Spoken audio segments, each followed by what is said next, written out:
ایک بڑے جلیل القدر صحابی تھے حضرت سعید بن یربوع رضی اللہ تعالیٰ عنہ.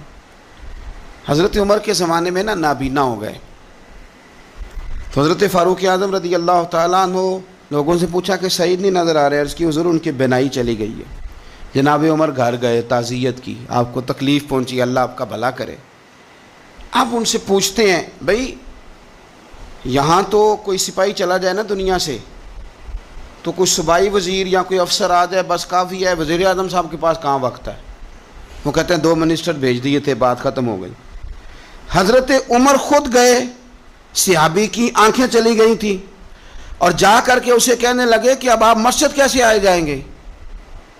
انہوں نے کہا حضور یہ تو میرے لیے بڑی تکلیف والا معاملہ ہے, نابینا ہو گیا ہوں, تنہا تو جا نہیں سکتا, قربان جاؤں سیدنا فاروق اعظم پر. حضرت عمر فاروق رضی اللہ تعالیٰ عنہ نے ایک بندے کی باقاعدہ ڈیوٹی لگائی.